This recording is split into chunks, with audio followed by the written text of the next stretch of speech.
हैं question number 7 से बताना चाहिए। इसमें टोटल 120 क्वेश्चन है। अब देखिए हर सेट में अलग अलग है। इसमें 120 में 100 आपका दे रखा है जीके जीएस और 20 में रीजनिंग और मैथ दे रखा है। ठीक है, वही हम अगर प्लेटफॉर्म की बात करें तो वहाँ पर 40 आपका रीजनिंग और मैथ है, उसके बाद 80 आपका क्या है जीके जीएस है। उसी तरह से अगर आईएएस रंजीत सर के द्वारा देखा जाए तो उनमें क्या है, उनमें 90 क्या है आपका जीके जीएस है और बाकी 30 आपका क्या है मैथ और तो सब में अलग अलग वैरायटी है। ये तो क्लियर है क्या नहीं, कितना मैथ पूछेगा कितना रीजनिंग पूछेगा, बस टोटल लिखा हुआ है कि 120 पूछेगा, लेकिन इसमें कितना मैथ कितना रीजनिंग ये क्लियर नहीं। तो खैर चलिए हम लोग देखते हैं सेट नंबर 1 और क्वेश्चन नंबर फर्स्ट हम लोग स्टार्ट करते हैं। ठीक है दोस्त, चलिए ये रहा आपका पहला क्वेश्चन। पहला क्वेश्चन दे रखा है मानव उपयोग में लाई गई पहली धातु कौन सी थी, यानी मानव ने सबसे पहले किस धातु का प्रयोग किया था।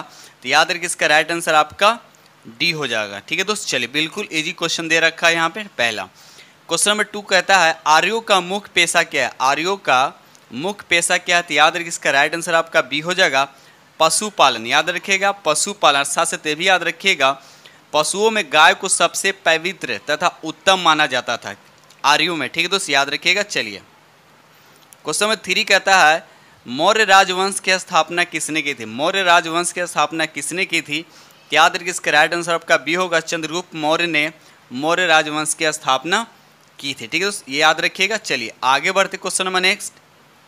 ये रहा क्वेश्चन नंबर आपका 4 कहता है सातवाहनों की राजकीय भाषा क्या है। सातवाहनों की राजकीय भाषा आपसे पूछा कि क्या थी, तो याद रखिए इसका राइट आंसर आपका बी होगा प्राकृत भाषा। याद रखिए प्राकृत भाषा किसका, तो सातवाहनों की राजकीय भाषा क्या थी, तो प्राकृत भाषा थी। ठीक दोस्त, चलिए क्वेश्चन नंबर यहाँ पर 5 कहता है भारत का नेपोलियन किसे कहा जाता है। बिल्कुल इजी क्वेश्चन है लेकिन अच्छा क्वेश्चन है। ठीक है, भारत का नेपोलियन किसे कहा जाता है, तो याद है इसका राइट आंसर आपका सी होगा समुद्रगुप्त को भारत का नेपोलियन कहा जाता है। ठीक दोस्त, चलिए आगे बढ़ते क्वेश्चन नंबर नेक्स्ट।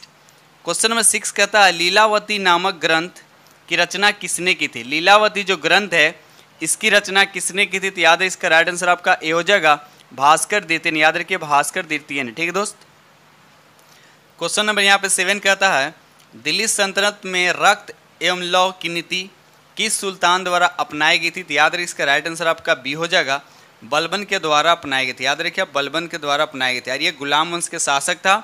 इसका शासनकाल कब से कब था, तो याद रखिएगा 1265 से 1287। ठीक है दोस्त, याद रखिएगा। चलिए आगे बढ़ते हैं question number next. Question number 8 कहता है मोहम्मद बिन तुगलक द्वारा किस धातु के सांकेतिक मुद्रा चलाने का निर्णय लिया गया था, तो याद रखिए इसका राइट आंसर आपका बी हो जाएगा तांबा का। याद रखिए दोस्त तांबा का। ठीक है, चलिए आगे बढ़ते question number next.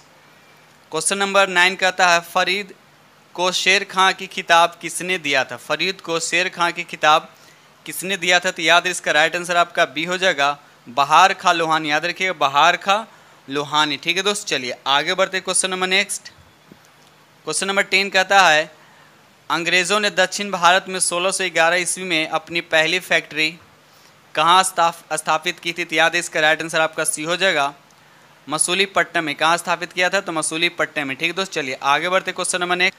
Question number 10 कहता है यहाँ पे लॉर्ड डलहौजी ने अवध के किस नवाब पर कुशासन का आरोप लगाकर 1856 में अवध राज को हड़प लिया था, तो इसका राइट आंसर आपका सी हो जाएगा वाजिद अली को। याद रखिएगा वाजिद अली को। ठीक है दोस्त, चलिए क्वेश्चन नंबर 12 कहता है रैयतवाड़ी बंदोबस्त के जनक थे। तो बताना आपको रैयतवाड़ी जो बंदोबस्त है इसके जनक कौन थे, तो याद है इसका राइट आंसर आपका सी हो जाएगा मुनरो एंड रीड। याद रखिए मुनरो एंड रीड। ठीक है दोस्त, चलिए आगे बढ़ते question number next.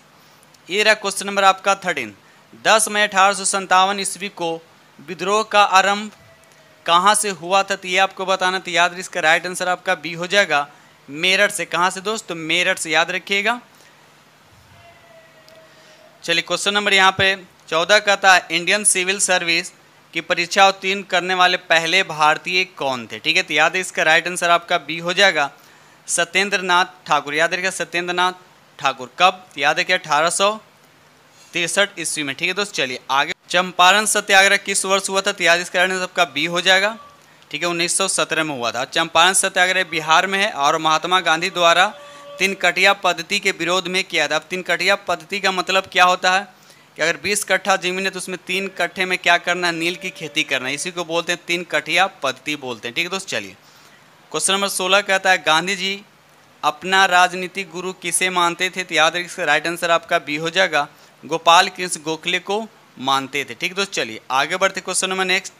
Question number 17 कहता है चौरी चौरा कांड कब हुआ था? तो इसका राइट आंसर आपका बी हो जाएगा 4 फरवरी 1922 को। याद रखिए चौरा चौरी कांड कब हुआ था? 4 फरवरी 1922 को, जिसमें चौरा चौरी कांड में थाने के उग्र भीड़ ने उस थाने को क्या किया, जला दिया गया था, जिसमें 22 पुलिसकर्मी क्या हुए थे, मारे गए थे। इसी के बाद गांधी जी ने क्या किया था, 12 फरवरी 1922 को असहयोग आंदोलन स्थगित कर दिए थे। ठीक है दोस्त, चलिए आगे बढ़ते क्वेश्चन नंबर नेक्स्ट। क्वेश्चन यहाँ पे 18 कहता है भारतीय राष्ट्रीय कांग्रेस की स्थापना के समय भारत का वायसराय कब कौन थे? ये आपसे पूछा था, याद है इसका राइट आंसर आपका डी होगा, लॉर्ड डफरिन थे। याद रखिए लॉर्ड डफरिन। अब रहा सवाल कि ये भारतीय राष्ट्रीय कांग्रेस की स्थापना की बात थी, कब हुआ था?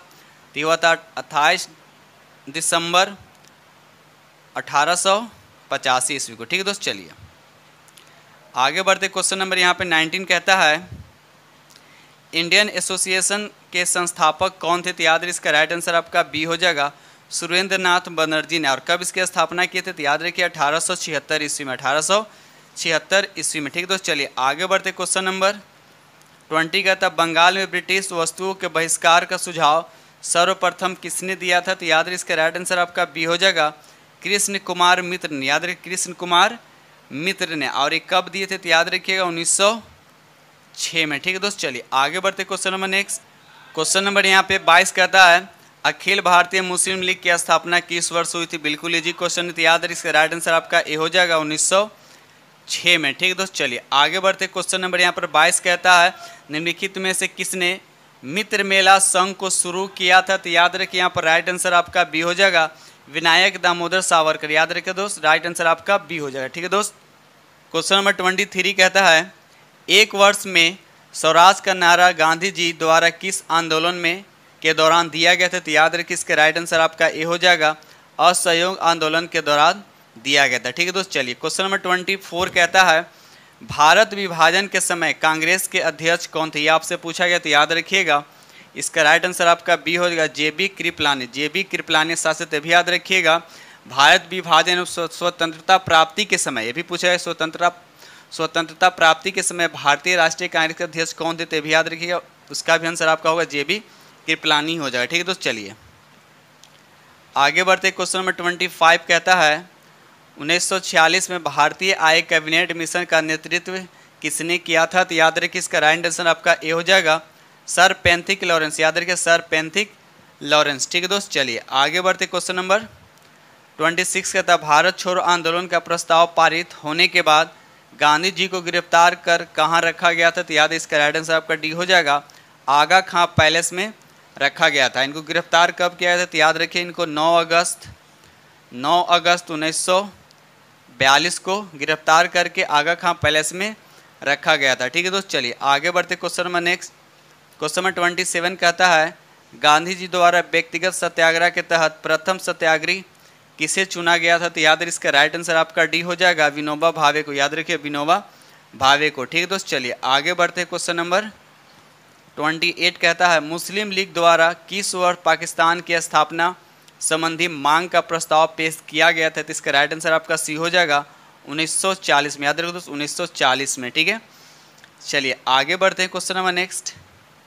ये रहा क्वेश्चन नंबर 29 कहता है निम्नलिखित में से किसने सांप्रदायिक अधिनियम घोषित किया था? तो इसका राइट आंसर आपका सी हो जाएगा, रैमजे मैकडोनाल्ड। याद रखिए रैमजे मैकडोनाल्ड। ठीक है दोस्त, चलिए क्वेश्चन नंबर यहाँ पे 30 कहता है 1928 में नेहरू रिपोर्ट किसने तैयार की थी? तो इसका राइट आंसर आपका बी हो जाएगा, ML नेहरू। याद रखिएगा ML नेहरू ने। ठीक है दोस्त, आगे बढ़ते question number next. Question number यहाँ पे 31 कहता है वर्ष 1919 में अखिल भारतीय खिलाफत सम्मेलन का अध्यक्ष किसे चुना गया? तो याद है इसका राइट आंसर आपका बी हो जाएगा, महात्मा गांधी को चुना गया था। ठीक है दोस्त, चलिए आगे बढ़ते question number next. Question number यहाँ पे 32 कहता है निम्नलिखित में कौन भारत का एकमात्र यहूदी वायसराय था? तो आपको उसका नाम बताना है, इसका राइट आंसर कौन होगा? तो याद रखिए इसका राइट आंसर आपका डी होगा, लॉर्ड रीडिंग। याद रखिएगा लॉर्ड रीडिंग एकमात्र यहूदी वायसराय था। ठीक है दोस्त, चलिए क्वेश्चन नंबर 33 कहता है 17वां प्रवासी भारतीय दिवस समारोह का आयोजन कहाँ किया गया? तो याद रखिए 33 का राइट आंसर आपका सी हो जाएगा, इंदौर में। कहाँ दोस्त? तो इंदौर में। ठीक है दोस्त, चलिए आगे बढ़ते क्वेश्चन नंबर नेक्स्ट। ये रहा क्वेश्चन नंबर आपका 34, कहता है भारत के पहले और विश्व के दूसरे इन फैक्ट्री रिसर्च सेंटर और संग्रहालय का उद्घाटन किया गया था, आपको बताना है कहाँ किया गया। तो इसका राइट आंसर आपका डी हो जाएगा, मध्य प्रदेश में किया गया। ठीक दोस्त, चलिए क्वेश्चन नंबर 35 कहता है द लाइट वी कैरी पुस्तक के लेखक कौन है? ये आपसे पूछा गया। तो याद इसका राइट आंसर आपका बी होगा, मिशेल ओबामा। याद रखिएगा, मिशेल ओबामा। ठीक है दोस्त, चलिए ये रहा क्वेश्चन नंबर 36, शरद कमल अंचत को मेजर ध्यानचंद खेल रत्न पुरस्कार 2022 से सम्मानित किया गया है। यह सम्मान उन्हें किस खेल में असाधारण उपलब्धियों के लिए प्रदान किया है? किस खेल की बताना? तो याद है इसका राइट आंसर आपका बी हो जाएगा, टेबल टेनिस के लिए। याद है, टेबल टेनिस के लिए। ठीक है दोस्त, चलिए आगे बढ़ते क्वेश्चन नंबर नेक्स्ट। ये रहा क्वेश्चन नंबर 37, कहता है प्रधानमंत्री नरेंद्र मोदी द्वारा नवंबर 2022 को दो नई पोलो ग्रीन फील्ड हवाई अड्डे का उद्घाटन किया गया। यह हवाई अड्डा आपको बताना है कि ये किस राज्य में हवाई अड्डा है। तो याद रखिएगा इसका राइट आंसर आपका सी हो जाएगा, अरुणाचल प्रदेश में। याद रखिएगा दोस्त, अरुणाचल प्रदेश में। ठीक है, राइट आंसर आपका सी द करेक्ट आंसर होगा। ठीक है, क्वेश्चन नंबर 38 कहता है किस राज्य में भारत उज्बेकिस्तान द्विवार्षिक सैन्य अभ्यास दस्तलिक 2023 का आयोजन किया गया? तो याद इसका राइट आंसर आपका डी हो जाएगा, उत्तराखंड में। कहाँ दोस्त? उत्तराखंड में। चलिए आगे बढ़ते क्वेश्चन नंबर नेक्स्ट। दोस्तों वीडियो अच्छा लग रहा हो तो प्लीज़ लाइक ज़रूर कीजिएगा, और जो फ्रेंड्स चैनल पर नए चैनल को सब्सक्राइब कर लीजिएगा और साथ में बेल आइकन को प्रेस करना नहीं भूलिएगा। ठीक है दोस्त, चलिए क्वेश्चन नंबर 39 कहता है मुख्यमंत्री आवासीय भू अधिकार योजना किस राज्य में शुरू की गई? तो याद इसका राइट आंसर आपका डी हो जाएगा, मध्य प्रदेश में। कहाँ दोस्त? तो मध्य प्रदेश में शुरू की गई है। क्वेश्चन नंबर 40 कहता है मार्च 2023 में सरस्वती सम्मान 2023 से किसे सम्मानित किया गया? तो इसका राइट आंसर आपका ए हो जाएगा, शिव शंकरी को सम्मानित किया गया है। ठीक है दोस्त, चलिए ये रहा क्वेश्चन नंबर आपका 41, कहता है किस ऑपरेशन के तहत भारत ने भूकंप प्रभावित देश जैसे तुर्की और सीरिया को मानवीय सहायता प्रदान किए? तो बताना है किस ऑपरेशन के तहत, ये बताना, उस ऑपरेशन का नाम बताना है। तो याद रखिए इसका राइट आंसर आपका ए हो जाएगा, ऑपरेशन दोस्त के तहत। ठीक है दोस्त, चलिए क्वेश्चन नंबर यहाँ पे 42 कहता है भारत का पहला निजी रूप से विकसित रॉकेट का नाम बताना, उस रॉकेट का क्या नाम है? तो याद है इसका राइट आंसर आपका बी हो जाएगा, विक्रम एस। याद रखिए इसका नाम क्या है? तो विक्रम एस। ठीक है दोस्त, चलिए आगे बढ़ते क्वेश्चन नंबर नेक्स्ट। चलिए क्वेश्चन नंबर यहाँ 43 कहता है आइसोहेलाइन किनको जोड़ने वाली रेखाएं? कह रहा आइसोहेलाइन जो है किनको जोड़ने वाली रेखाएं? तो याद रखिएगा इसका राइट आंसर आपका डी होगा, समान लवणता वाला। याद रखिए समान लवणता वाला। ठीक है दोस्त, चलिए क्वेश्चन नंबर 44 कहता है क्षुद्र ग्रह किन दो ग्रहों के बीच पाए जाते हैं? क्षुद्र ग्रह की बात किया जा रहा है, तो आपको बताना है किन दो ग्रहों के बीच होता है। तो याद रखिए इसका राइट आंसर आपका बी हो जाएगा, मंगल और बृहस्पति ग्रह। याद रखिए मंगल और बृहस्पति ग्रह। ठीक है दोस्त, चलिए आगे बढ़ते क्वेश्चन नंबर यहाँ 45 कहता है फेडरेशन कप का संबंध किस खेल से? फेडरेशन कप जो है आपको बताना ये किस खेल से संबंधित है? तो इसका राइट आंसर आपका ए हो जाएगा, ये फुटबॉल से संबंधित है। ठीक है दोस्त, चलिए आगे बढ़ते क्वेश्चन नंबर यहाँ पे 46 कहता ओणम मुख्य रूप से किस राज्य में मनाया जाने वाला कृषि फसल उत्सव? याद रखिए कृषि फसल उत्सव। तो आपको बताना ओणम किस फेमस त्यौहार है? याद रखिएगा सबको जनरली पता है, इसका राइट आंसर आपका सी हो जाएगा, केरल में। याद रखिए दोस्त, केरल में। क्वेश्चन पड़ोसी देश भूटान के साथ कितने भारतीय राज सीमा साझा करती है? आपको बताना है। ठीक है दोस्त, कहता है पड़ोसी देश भूटान के साथ कितने भारतीय राज्य सीमा साझा करता है, ये बताना। इसका राइट आंसर आपका बी हो जाएगा, 4। अब कौन कौन सा याद रखिएगा, यहाँ पर आपको हो जाएगा जैसे असम हो जाएगा, अरुणाचल प्रदेश हो जाएगा, पश्चिम बंगाल हो जाएगा और सिक्किम हो जाएगा।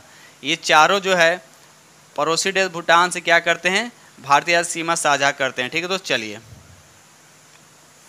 ये रहा क्वेश्चन नंबर आपका 48 कहता है निम्नलिखित में कौन ग्रीन हाउस गैस का उदाहरण नहीं है? मतलब कौन ग्रीन हाउस गैस के अंतर्गत नहीं आता है? तो याद इसका राइट आंसर आपका हो जाएगा नाइट्रिक ऑक्साइड। नाइट्रिक ऑक्साइड नहीं होता बल्कि नाइट्रस ऑक्साइड होता है जो ग्रीन हाउस गैस का उदाहरण। नाइट्रिक नहीं होता, नाइट्रस होता है। बाकी ये तीनों आपका सही है। ठीक है दोस्त, चलिए क्वेश्चन नंबर 49 कहता है निम्न में किस शहर को जापान का पीटर्सबर्ग कहा जाता है? किस शहर को कहा जाता है?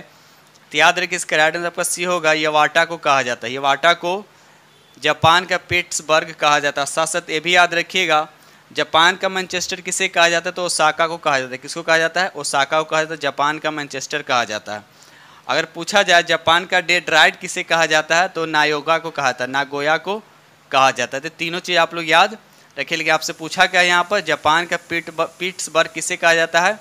तो यवाटा को कहा जाता है। ठीक है दोस्त, चलिए क्वेश्चन नंबर 50 कहता है विश्व हिंदी दिवस कब मनाया जाता है? तो इसका राइट आंसर आपका बी हो जाएगा, 10 जनवरी को मनाया जाता है। ठीक है दोस्त, चलिए क्वेश्चन 51 कहता है स्वपोषी पादपों में भोजन बनाने के लिए आवश्यक है, याद रखिए क्लोरोफिल की भी जरूरत है, जल और कार्बन डाइऑक्साइड की भी आवश्यकता है, सूर्य की भी आवश्यकता है। उपयुक्त में से क्या हो जाएगा? D is the correct answer हो जाएगा। ठीक है दोस्त, चलिए क्वेश्चन 52 कहता है इनमें से किसके द्वारा अमीबा भोजन ग्रहण करता है? तो याद है इसका राइट आंसर आपका सी हो जाएगा, यानी कुटपाद द्वारा भोजन जो है ग्रहण करता है। ठीक है दोस्त, चलिए आगे बढ़ते क्वेश्चन नंबर यहाँ पर 53। चलिए यहाँ पर देखा जाए, आपको मिलान करना है, यहाँ पर बताना है। एक तरफ जीव दे रखा, दूसरी तरफ श्वसन अंग दे रखा। अगर हम मछली की बात करें तो मछली गिल से सांस लेता, मतलब ए का हो जाएगा 3। अगर हम तिलचट्टा की बात करें तो ट्रैकिया से सांस लेता है, यानी बी का हो जाएगा आपका ट्रैकिया, यानी बी का हो जाएगा 1। और अगर हम मेढक की बात करते हैं तो वह त्वचा से सांस लेता है, यानी सी का हो जाएगा आपका 4। तो ए बी सी यानी 3 1 4 होना चाहिए। 3 1 4 देखते हैं किस ऑप्शन में है।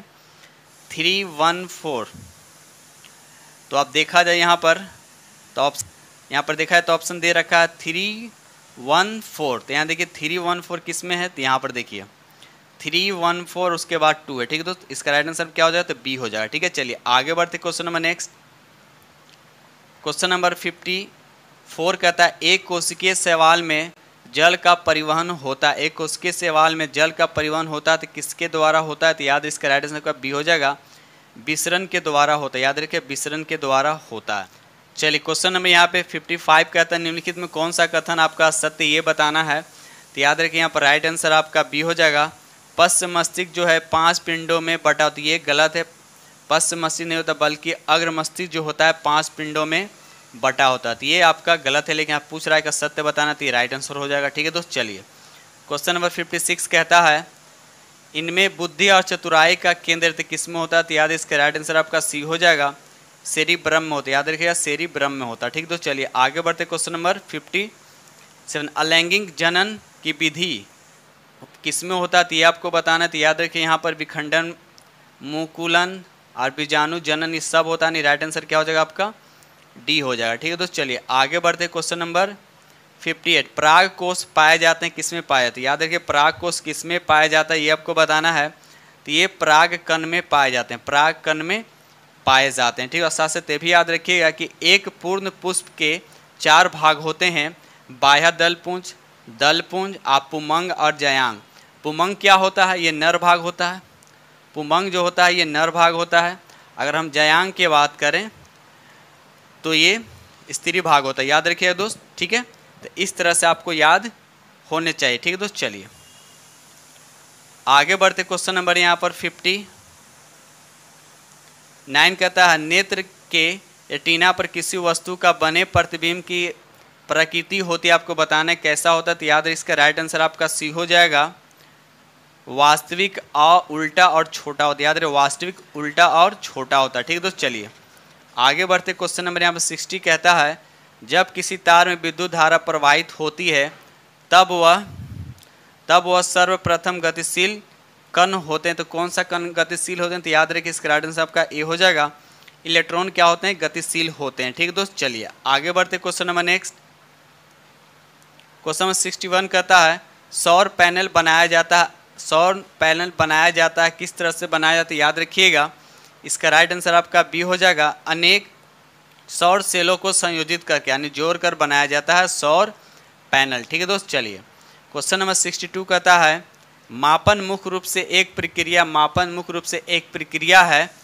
राइट आंसर आपका सी होगा, तुलना करने की। याद रखिए तुलना करने की। ठीक दोस्त, क्वेश्चन नंबर 63 कहता है यदि किसी वस्तु द्वारा तय की गई दूरी समय के क्रमानुपाती होता है तो उसे हम कह सकते हैं, उसे हम क्या कह सकते हैं? तो याद रखिएगा इसका राइट आंसर आपका बी होगा, वस्तु एक समान चाल से चल रही। क्या चल रही है? वस्तु एक समान चाल से चले। ठीक दोस्त, चलिए क्वेश्चन नंबर 64 कहता है जड़त्व का गुण, आपको बताना है कि जड़त्व का गुण क्या होता है। तो याद रखिए इसका राइट आंसर आपका बी होगा, प्रत्येक वस्तु में होता है। याद रखिएगा प्रत्येक वस्तु में। जड़त्व किस पे डिपेंड करता है? तो वह द्रव्यमान पे डिपेंड करता है। जिसका द्रव्यमान जितना अधिक होगा उस वस्तु का जड़त्व उतना ही अधिक होता है। ठीक है दोस्त, चलिए आगे बढ़ते। क्वेश्चन नंबर 65 कहता है निर्वात में स्वतंत्रता पूर्वक गति करते हुए सभी पिंड की क्या होता है? तो याद इसका राइट आंसर आपका ए हो जाएगा, त्वरण सभी के क्या होते हैं? समान होते हैं। ठीक है दोस्त, चलिए आगे बढ़ते। क्वेश्चन नंबर यहाँ पे 64 कहता है किसी ठोस पदार्थ का सीधे वाष्प में परिवर्तन होना क्या करे? तो बिल्कुल जी क्वेश्चन है, उसे क्या कहते हैं?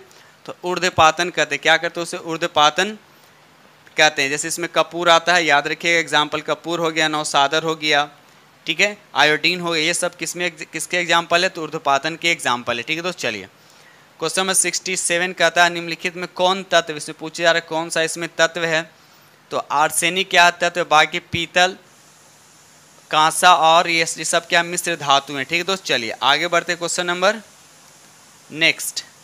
क्वेश्चन नंबर हम लोग आते हैं 68 की तरफ। कैथोड किरणों में क्या उपस्थित रहता है? तो याद इसका राइट आंसर आपका ए हो जाएगा, इलेक्ट्रॉन उपस्थित होता है। ठीक है दोस्त, चलिए क्वेश्चन नंबर 69 कहता है कार्बन दे रखा है यहाँ पे, यहाँ 6 ये कार्बन के परमाणु संख्या और 14 जो लिखा हुआ परमाणु ये द्रव्यमान संख्या दे रखा है। ठीक है, तो आपको पूछा क्या यहाँ पर कि एक परमाणु में मूलभूत कणों की संख्या बताएं, इसमें कणों की संख्या कितना होगा ये बताना।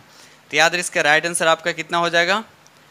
डी हो जाएगा। याद रखिए यानी 20 हो जाएगा। ठीक है दोस्त, अब 20 कैसा है देखिए यहाँ पर कैसे क्या है, प्रोटॉन प्लस न्यूट्रॉन और इलेक्ट्रॉन ये तीनों को जोड़ने पे आता है। तो अगर हम 6 की बात करें, 6 क्या होता है? परमाणु संख्या। तो परमाणु संख्या प्रोटॉन की संख्या के बराबर होता है, और प्रोटॉन संख्या जो होता है इलेक्ट्रॉन की संख्या के बराबर होता है। तो जब ये 6 होगा तो इलेक्ट्रॉन भी 6 होगा, और न्यूट्रॉन कितना होगा? तो 14 में से अगर 6 को माइनस कर देंगे तो न्यूट्रॉन कितना हो जाएगा? 8। तो यहाँ पर 8 को क्या कर दिए? ऐड कर दिए, तो टोटल कितना हो गया आपका? 20 हो गया। तो ये हो गया मूल कणों की कुल संख्या कितना यहाँ पर है? तो D is the correct answer. जब भी इस तरह से मूल पूछेगा कि मूल कणों की संख्या निकालने के लिए तो proton plus electron plus neutron ये तीनों को ऐड कर दीजिएगा। ठीक है दोस्त, चलिए आगे बढ़ते। क्वेश्चन नंबर 70 कहता है समुद्र में कौन सा लवण सबसे अधिक मात्रा में पाया जाता है? तो याद है इसका राइट आंसर आपका सी हो जाएगा, सोडियम क्लोराइड पाया जाता है। क्वेश्चन नंबर 71 कहते हैं निम्नलिखित में किस धातु को केरोसिन में रखा जाता है? बिल्कुल इजी क्वेश्चन लेकिन अच्छा क्वेश्चन है।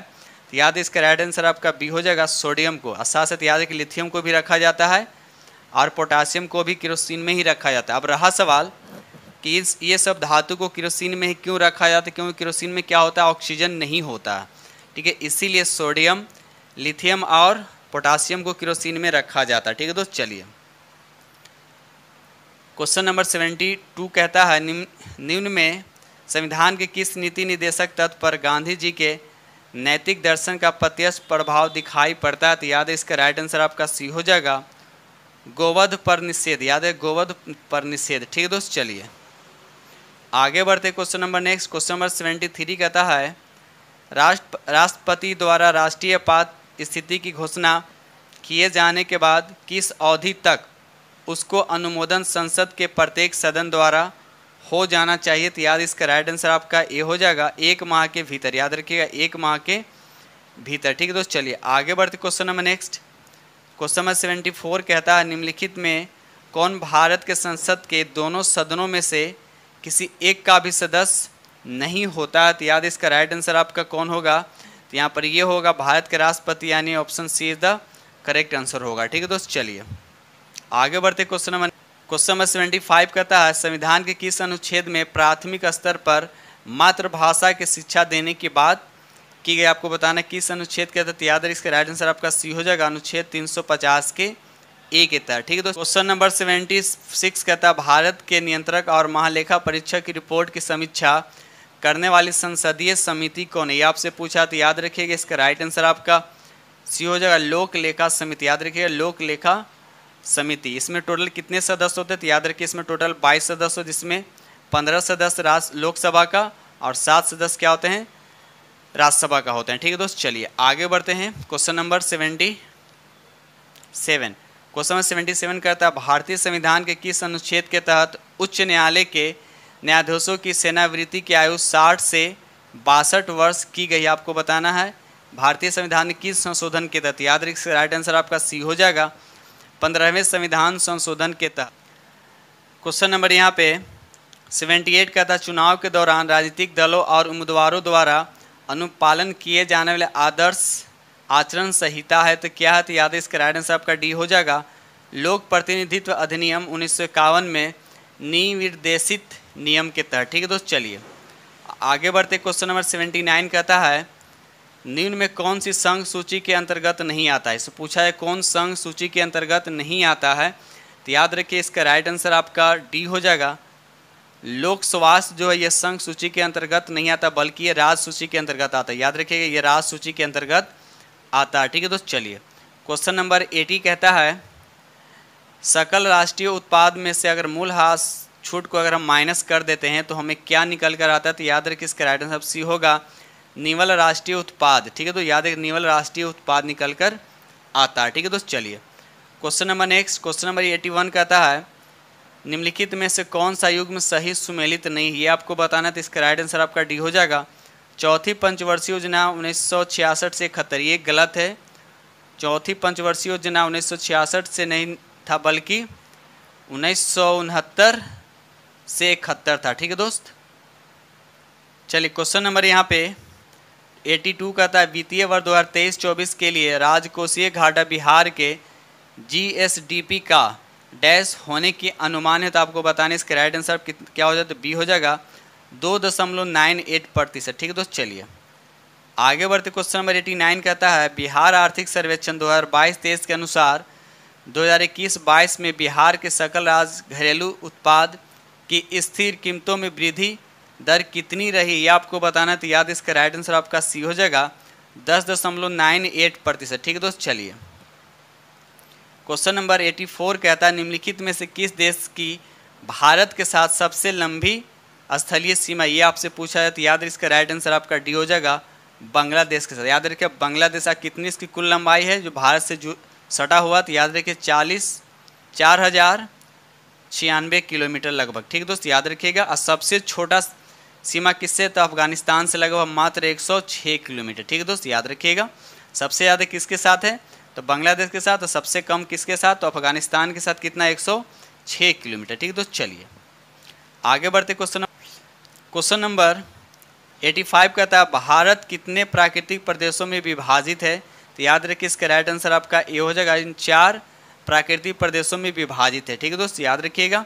क्वेश्चन नंबर 86 कहता है माउंट एवरेस्ट कहाँ? ये आपसे पूछे कि माउंट एवरेस्ट कहाँ, तो याद रखिएगा इसका राइट आंसर का डी हो जाएगा, नेपाल में। इसकी ऊंचाई कितना है?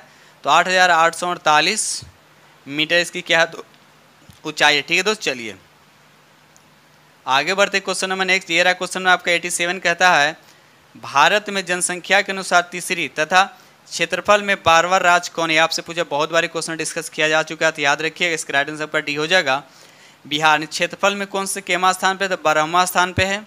अगर जनसंख्या में बात किया तो तीसरा स्थान पे, याद रखिएगा दोस्त। चलिए आगे बढ़ते। Question number next question number 88 कहता है समुद्री चक्रवाती तूफान तौकते किस महासागर में उत्पन्न हुआ था? तो याद है इसका राइट आंसर आपका डी हो जाएगा, अरब सागर में। याद रखिए दोस्त, अरब सागर में हुआ था।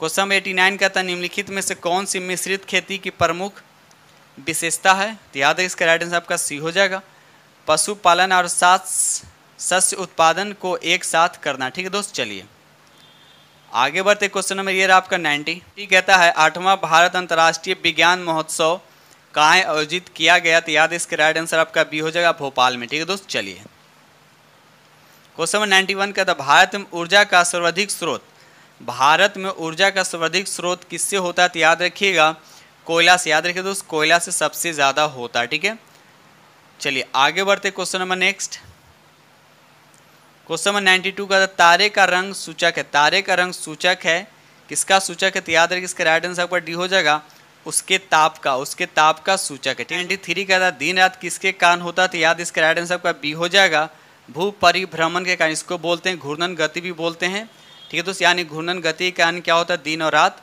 होता है। ठीक है दोस्त, चलिए आगे बढ़ते। क्वेश्चन नंबर 94 कहता है निम्नलिखित महाद्वीपों में से किसमें देशों की संख्या सबसे ज़्यादा थी। याद रखिए पहले भी क्वेश्चन डिस्कस किया जा चुका है अफ्रीका महादेश में। अब रहा सवाल कि अफ्रीका महादेश में देशों की संख्या कितना, तो याद रखिए 54 है। अगर वही हम एशिया की बात करते हैं तो एशिया में कितना होता है, याद रखिए 48 होता है। और यूरोप की अगर हम बात करते हैं तो इसमें हो जाएगा आपका 49 हो जाएगा। और यहाँ पर दक्षिण अमेरिका दे रखा था, दक्षिण अमेरिका में देशों की संख्या कितना है, तो 12 है। तो इस तरह से आप लोग याद है सबसे ज़्यादा अफ्रीका के पास 54 है, दूसरे यूरोप हो गया, तीसरा में हो जाएगा आपका एशिया। ठीक है, तो चलिए आगे बढ़ते question number next. Question number यहाँ पे 95 कहता है भारत के किस राज्य में मानसून का आगमन सबसे पहले होता है। भारत के किस राज्य में मानसून का आगमन सबसे पहले होता है, तो याद रखिएगा इसका राइट आंसर आपका डी हो जाएगा, केरल में। दक्षिण पश्चिम मानसून जो प्रारंभ होता है वो भारत के केरल राज्य में शुरू होता है। ठीक है, तो याद रखिएगा। और भारतीय कृषि का अधिकांश भाग जो है इसी वर्षा पे क्या करता है, निर्भर करता है। ठीक है दोस्त, चलिए आगे बढ़ते क्वेश्चन नंबर 96। हरित क्रांति से संबंधित है, बताना कि हरित क्रांति जो है वह संबंधित है किससे, तो याद रखिए इसका राइट आंसर आपका सी हो जाएगा, गेहूं से। अब रहा सवाल कि भारत में हरित क्रांति की शुरुआत किस वर्ष हुई थी, तो याद रखिए 1966 से 67, याद है 1966 से 67 ईस्वी में। ठीक है दोस्त, चलिए आगे बढ़ते question number next. Question number यहाँ पे 97 कहता है भारत में सौर ऊर्जा संचालित पहला हवाई अड्डा बताना है, तो कौन सा है, तो याद है इसका राइट आंसर आपका ये हो जाएगा कोचिन, याद रखिएगा कोचिन हवाई अड्डा। ठीक है दोस्त, चलिए आगे बढ़ते क्वेश्चन नंबर 98 कहता है राष्ट्रीय पर्यावरण अभियांत्रिकी शोध संस्थान अवस्थित है, तो बताना है कि ये कहाँ है, तो याद रखिए इसका राइट आंसर आपका सी हो जाएगा, ये नागपुर में, नागपुर महाराष्ट्र में। ठीक है दोस्त, चलिए आगे बढ़ते क्वेश्चन नंबर नेक्स्ट। ये रहा क्वेश्चन नंबर आपका 99 कहता है कि इको मार्क उन भारतीय उत्पादों को दिया जाता है, तो किसको दिया जाता है, तो याद रखिए इसका राइट आंसर आपका सी हो जाएगा, पर्यावरण के प्रति मैत्रीपूर्ण, याद रखिए पर्यावरण के प्रति मैत्रीपूर्ण के लिए। ठीक है दोस्त, चलिए क्वेश्चन नंबर नेक्स्ट और लास्ट क्वेश्चन है विश्व पर्यावरण दिवस किस तारीख को मनाया, जिस तारीख को मनाया जाता है, पूछा है किस तारीख को मनाया जाता है, कौन से डेट में मनाया जाता है, तो याद रखिएगा इसका राइट आंसर आपका सी होगा 5 जून को मनाया जाता है। ठीक है दोस्त, तो इस तरह से हमने 100 MCQ डिस्कस किया हूँ। तो सभी देखिए हर सेट में अलग अलग, किसी में आपका 90 मिल रहा है, किसी में आपको 90 मिल रहा है GK/GS, और किसी में आपको 80 मिल रहा है। और यूटेरिया के द्वारा जो प्रकाशित हुआ है जो प्रैक्टिस सेट, इसमें आपको GK/GS से 100 क्वेश्चन आ रहे हैं, लेकिन टोटल सब में क्या 120 है, लेकिन ये क्लियर नहीं कि कौन कितना पूछेगा। ठीक है दोस्त, चलिए तो इस तरह से हमने आप लोगों के साथ 100 क्वेश्चन डिस्कस किया हूँ यूटेरिया के द्वारा जो प्रकाशित हुआ है प्रैक्टिस से। ठीक है दोस्त, तो साथ साथ यही बोलना चाहते हैं कि जो भी फ्रेंड चैनल पर नए, चैनल को सब्सक्राइब कर लीजिएगा और साथ में बेल आइकन को प्रेस करना नहीं भूलें, क्योंकि डेली आप लोग को प्रैक्टिस सेट यूटेरिया द्वारा जो आया है, ठीक है, और बाकी जो 2 सेट चल रहे हैं वो आपको चलता रहेगा। ठीक है दोस्त, इसी के साथ हम वीडियो करते हैं समाप्त और मिलते हैं आप लोग से नेक्स्ट वीडियो में। तब तक के लिए थैंक यू वेरी मच।